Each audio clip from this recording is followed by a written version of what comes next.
Look at that time. Do you see that? Do you see that? Meet me at midnight. Okay, tell us if that's fine if you live on the east coast of America. This video is for a very, very niche audience. But I thought I would film it because today is the release of Midnight. I really cannot think straight. Yesterday, as in 4 hours ago, was actually my birthday. So this is what would be my birthday night. And I'm here spending it alone in my living room while my family sleep upstairs. So I'm very sorry, but you may just want to turn the volume up a touch because I'm going to speak quite quietly and quite like low. So hopefully that's fine. But yeah, I've got my I Want Your Midnights jumper on. I've got my folklore cardigan on. Taylor Swift is releasing a new album in 11 minutes. I actively feel nervous. This was the outfit that I wore. You know, this was what I was going for. This was what I wore. Guys, I am so excited. I already love this era. Like, everything that's come with it, I'm obsessed with. I have been a Taylor Swift fan, a big Taylor Swift fan since 1989 came out, but like a casual Taylor Swift fan since Fearless came out in 2009. Like, I was literally 9 years old when that came out. Including the re-releases, this is my 8th wait for a Taylor Swift album.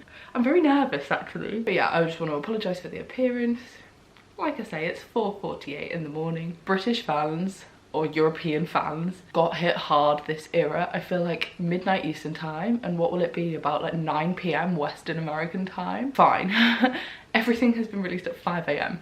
Everything. Next era, I'm hoping she calls it like tea time. I am shaking. Should I have put makeup on? No, it's adding to the overall effect of exhaustion. I wanna share my thoughts before I hear a single word of it. And I've managed somehow to avoid all the leaks this week, because I did see on Twitter that somebody had leaked it to TikTok and to Twitter. If I was to go off my gut instinct, I feel as though this is going to be like a slightly more mature version and a slightly folklore-y version of 1989. I'm imagining if like 1989, Reputation and Folklore had a child, this album is going to be that. That's my thinking. I'm very excited to hear what the Lana Del Rey track sounds like. I'm very excited to hear the lyrics in Karma, because I think that's going to be a big one. I personally love the theory that it's a double album and that there's like more tracks coming at 8 AM UK time. 3 minutes to go now. I'm actually quite nervous that Spotify is going to crash. What? Oh my god, guys, there's a minute 60 seconds. Stop it. I'm so nervous that Spotify's gonna go down. I'm so stressed out right now. I don't know if this is gonna work, man. Oh my god, it's 5 AM. Oh my god, it's 5 AM. Not refreshed, it's not refreshed. How do I get it to refresh? Sorry, I don't know what to do. Okay, we're just gonna play it. We're just gonna go. I have no words. Why is it not playing? Whoa, what is happening right now? No, why won't it? Lavender Haze won't play. Can you see that? Okay, we'll come back to it then. We'll play Maroon. I actually might just listen to it in full and then tell you what I think of the song. Oh, I don't know how I'm gonna do this. This will be a mess.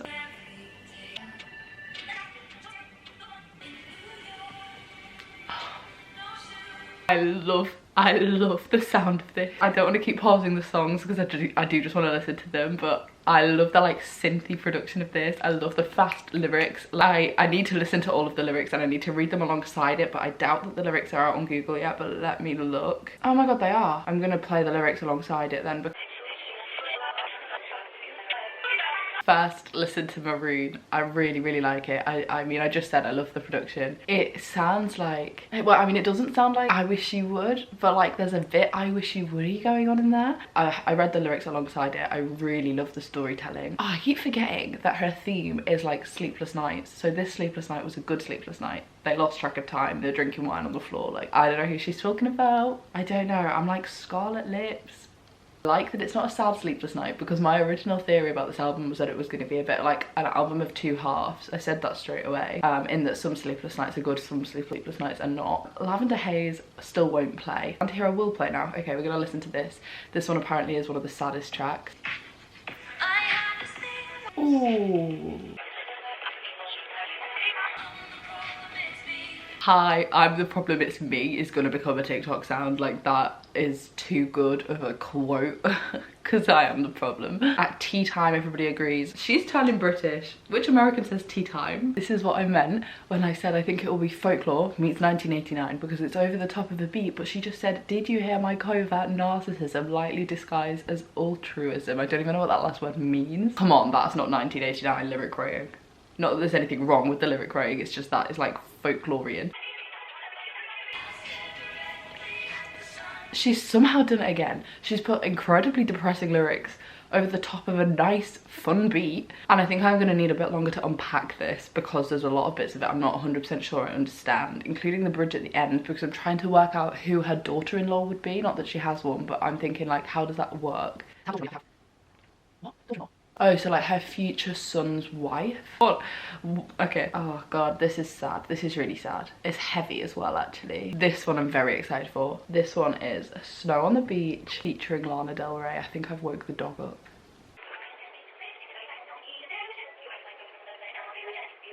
I like it. I wish Lana Del Rey had a verse. And this is a common theme, I think, with Taylor features. Like, quite often they just have harmonies or like they sing alongside her, and Lana is such a good singer. Like, I'm not a big Lana Del Rey fan, I'm a very casual Lana Del Rey fan, but I like her music. But I would have loved her to have like a full section of that, and I feel like that's what that song was missing. I don't know, I like the idea of Snow on the Beach. I don't know if it's a metaphor. Everybody when this song title was released was like, oh, it's a metaphor for like drugs.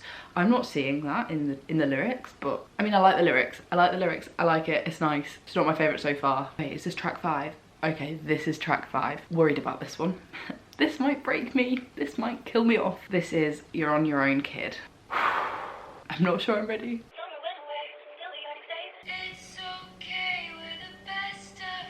Oh.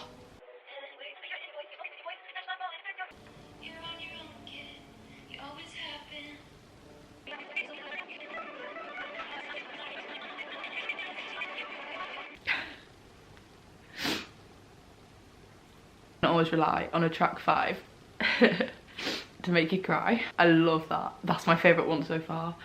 The first half of it just really reminds me of like when I was in college for no reason. I also think the storytelling in this is beautiful, like how it moves from when she was trying to get this guy's attention when she was a bit younger. You can tell at the beginning, I feel as though that's like, it's giving me like You Belong With Me era vibes. I think this is a sleepless night from a long time ago. I think this is something that she's carried with her into adulthood, and then by the end of it, the last little bridge, the last section, when she's talking about I hosted parties and starved my body, all of that, I feel like that's her, like, you know, the era where she was always with her, like, her friends, and she threw the big 4th of July parties, and like, you know, that whole time, and how that's actually not that different to when she was 16 and writing for You Belong With Me. Maybe I'm wrong, maybe it's not from that long ago, I don't know. It just feels like at the beginning, obviously she was a bit younger, and I don't know who she's speaking about. It's giving Joe Jonas vibes. I really like that. I really like that. I could unpack it for days. We'll move on, but that is a firm favourite so far, and I never cry ever at songs. So the next one is Midnight Rain. I like the intro. Nice, very nice, kind of weird but nice. I like this. I really like this. I feel like this is the easiest one to like see where she's taken the inspiration from. For me, whoever she's singing about and the themes of this are the same vibes or a similar vibe to 'Tis the Damn Season, which is one of my favourite songs, as in like somebody that she left at home back in her life before she was famous. That could have been a thing, but it isn't for obvious reasons. But occasionally it's like, you could call me babe for the weekend kind of vibes. I don't know if it's the same person, it's just channeling the same energy. Like the vibe is very much like, oh, I'm not thinking what could have been, but in this situation, if I'm at home, what could have been? Like a little nod to Haunted at the bottom. I don't know if that's a direct or deliberate link, or if it's just a choice of word, but obviously the Speak Now track Haunted, people maybe think is about Taylor Lautner, I don't know. Okay, what's next? Oh, I can't believe that this is real. I keep having to be like, what? And I'm also having to keep my voice down. I want to scream, but like, it is still only 5:20 in the morning. Okay, this is Question. I have a lot of questions about this track because I have seen some theories, but we're gonna Google it. Also, why am I getting hungry? I could really eat right now. Why did I immediately just get Harry Styles vibes. Also, before we listen to the rest of this, I really quite like that all of them have like the same, or not the same, but like similar synthy beats. Do I know what I'm talking about? No.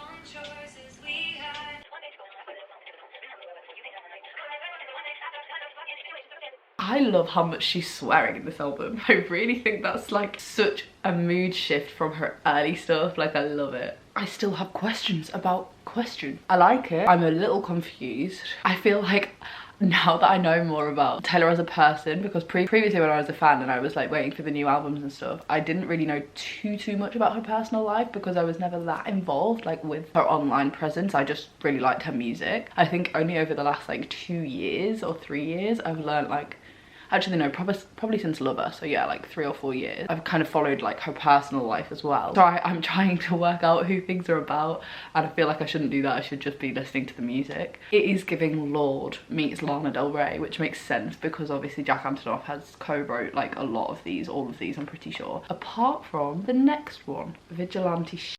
I like this. Look at it, look at it. Giving Evelyn Hugo. It's giving The Lucky One. It's giving Old Money. This one is entirely self-written. I'm pretty sure this is the one that's fully self-written. It sounds like Reputation.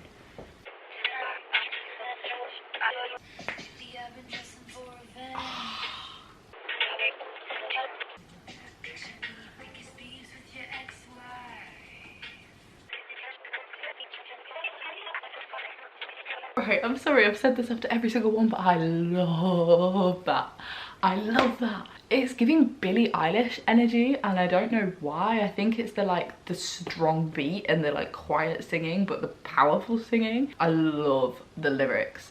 I love the line, picture me thick as thieves with your ex-wife. I think I'm gonna fall off the sofa, I'm getting so excited, bloody hell. Oh, I love it. I also think, I mean, I feel like she could have called this Dressing for Revenge. I would have liked that title. And that's giving Princess Diana. I feel like this is better than Revenge's big sister.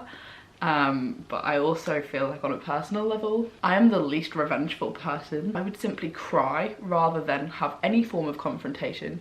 So I won't be getting even, I will be getting sad. Not everybody can be the Taylor Swifts of the world. Okay, are we ready for this one? Are we ready for it?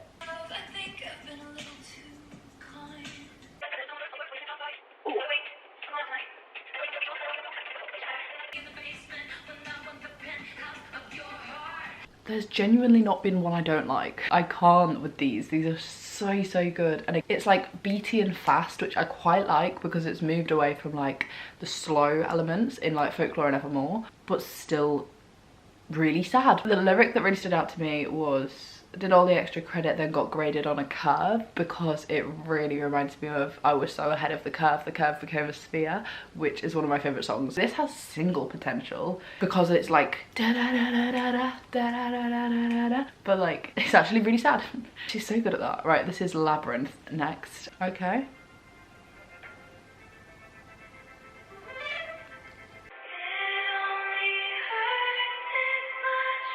There's not been a single guitar yet. Or has there? Am I just not listening to the guitar?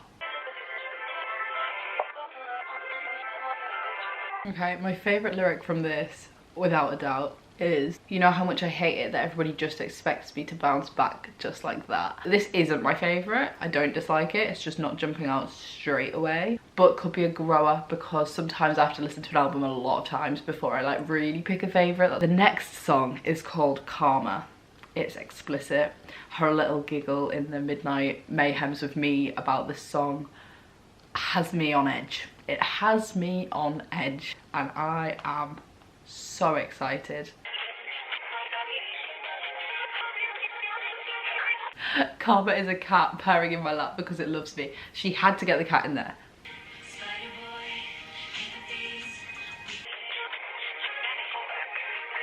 Not to sound like a broken record, but I really I love that. I love it. I have so many thoughts immediately. I think it's talking about so many things and so many people. I don't think that this is about a lost album. I really wish it was, but I don't think that it is on first listen. I mean, I'm sure that somebody on TikTok will be able to convince me that it is. And I guess kind of maybe it is, but I think she's talking about her master's rights. I think she's talking about ex-boyfriends that have messed her around. Ask me what I learned from all those years. Ask me what I earned from all those tears. Sounds like 15 years, 15 million tears, begging till my knees bled. Like, there's a crossover there, definitely. I would be a bit scared of Taylor Swift. Like, she's got the power. I really don't want this album to end. The next one is Sweet Nothings, which she has co-written with Joe. Funny though, because when I type in Sweet Nothing lyrics, it comes up with a Calvin Harris track, so that's so funny.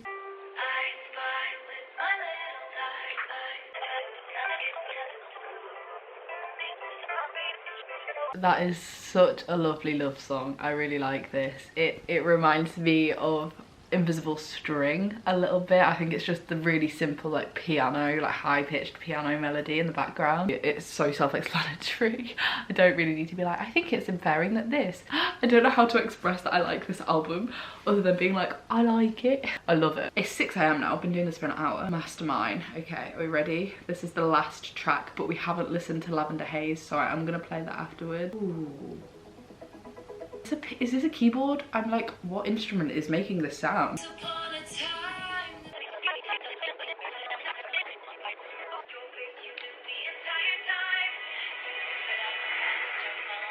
The fact that that ends the album, so strong, so strong. I love that, and I can't pick a favourite because I haven't listened to Lavender Haze yet. It's a sister song to the Reputation track about when she's meeting Joe in a crowded room. Why for the life of me has the title gone out of my head? That's one of her saddest bridges. No one wanted to play with me as a little kid, so I've been screaming like a criminal ever since to make them love me and make it seem effortless. She is being so vulnerable on this album because, to be honest, that's probably what she's doing in her first 4 albums, is like so hung up on public opinion, and like not just public opinion but opinion of people around her. Is she being herself? I don't know, I feel as though she said that herself before, like that's definitely what she was doing, whereas now, especially in this relationship, she doesn't have to be like that. That's what I'm taking from this anyway. So the last track, which was meant to be the first track, and maybe that's the point, it probably means something, I don't know. We're meeting her at midnight, right? So this is how the album opens.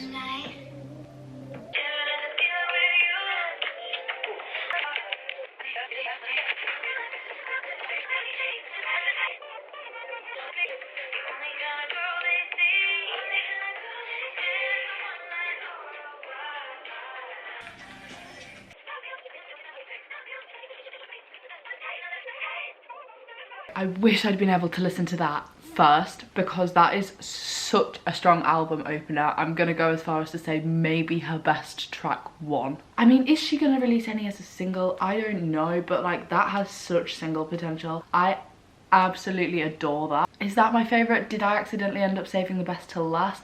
For me, it was the lyric, the only kind of girl they see is a one night or a wife, which is just lyrically great, but also every single time I see an article about her and Joe's relationship, it's just, are they married? Are they engaged? Do they have a child? And it's like, imagine how tiring that is. I really like this. I think it's really, really good. It's strong. It could be a single. And I also think, again, there's so many links and ties back to Reputation, which I personally love. That is one of my favourite albums, if not my favourite Taylor Swift album.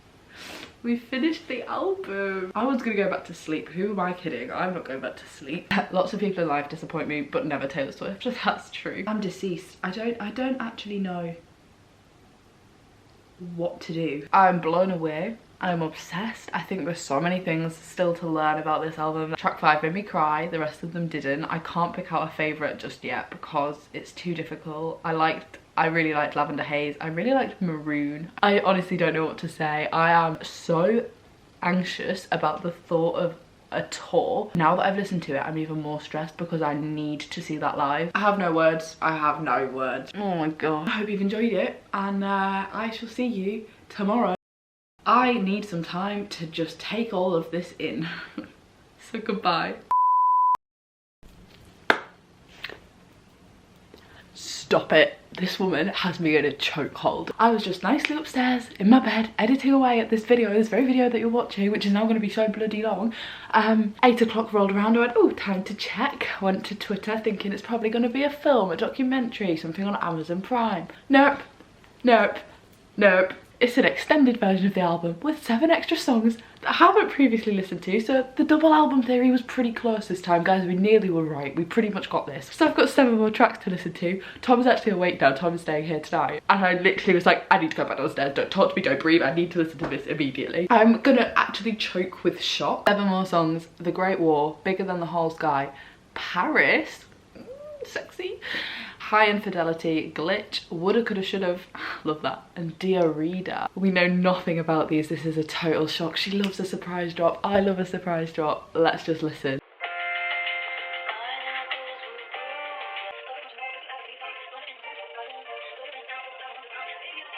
Right, firstly, the lyrics aren't on YouTube anywhere. I mean, on Google anywhere. Obviously, this song's been out 6 minutes. I wonder if this is like a little nod to the Vault tracks, because like, it's like, oh, here's the original album, here's some extra. I mean, I feel like previously we had a little bit of stuff to go off, whereas this I'm literally listening for the very first time with no prior knowledge. Okay, The Great War, we just listened to. I like it, it's a love song. Gonna play Bigger Than the Whole Sky now. What is happening? What is happening? This sounds, the intro sounds like The Archer, whilst also simultaneously sounding like a Lorde song.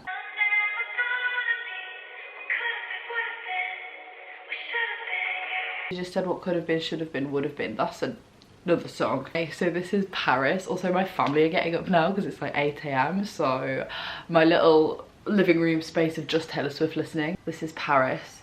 I love the title of it already. Never gonna be able to go to Paris without playing this song now.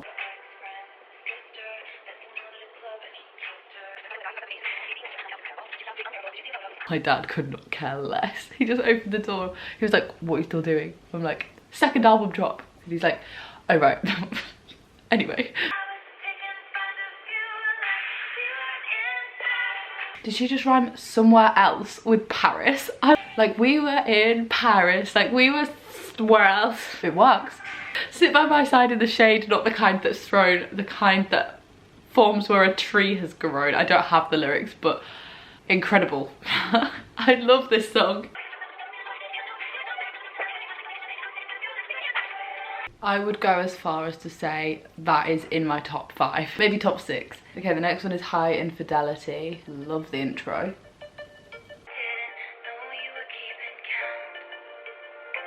Who's counting?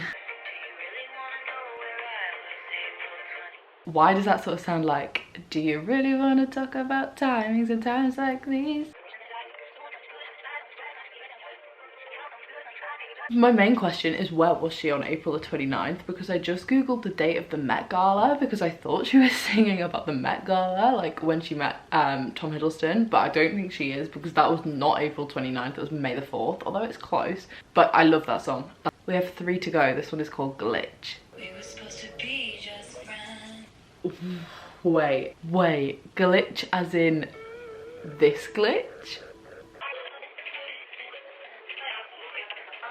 She knows people are going to do the maths when she puts numbers in like this. 2,190. What was 2,190 days ago? 22nd of October 2016. Gotta be about Joe, right? Also, that's 5 years ago, 6 years ago, tomorrow.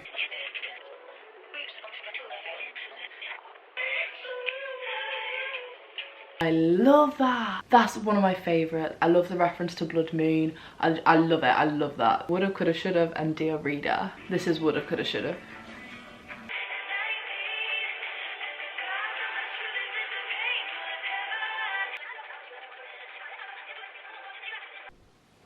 Too stunned to speak. This, I can't quite work it out off of the first listen without the lyrics.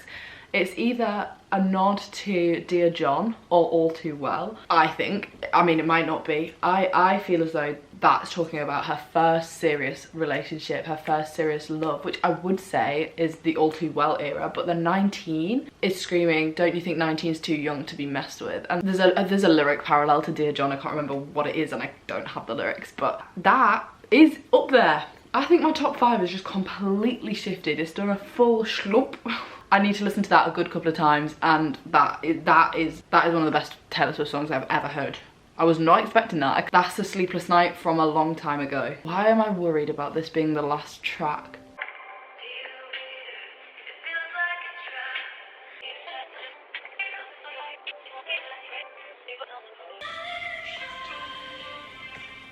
Her vocals are insane in this. Too stunned to speak. I've got no words and I know this video will be so long. To me, it sounds like a poem, this last one, like the way that it's like, dear reader, da da da, dear reader, da da da. I mean, great advice. I like it. If nobody sees you lose, if you're playing solitaire, I like that. Really great lyricism. I think some of the best lyrics are in these extra tracks, actually. I need to listen to everything again multiple times, and there is no doubt this will be on repeat for at least a year with nothing else. So I'll get to know what my favourites are, but off first glance, I am obsessed. I don't know why you would have watched to the end of this if you hadn't already streamed Midnights, but if you haven't streamed Midnights, I'm gonna go. Look, it's daylight now. I literally sat down here in the middle of the night and now it's daylight. Oh, maybe that's meant to mean something. Probably is. Also, there's a music video coming fairly soon, which also just makes me like, I can't function and I have plans today. I've had 4 hours of sleep. Oh my god. Bye guys.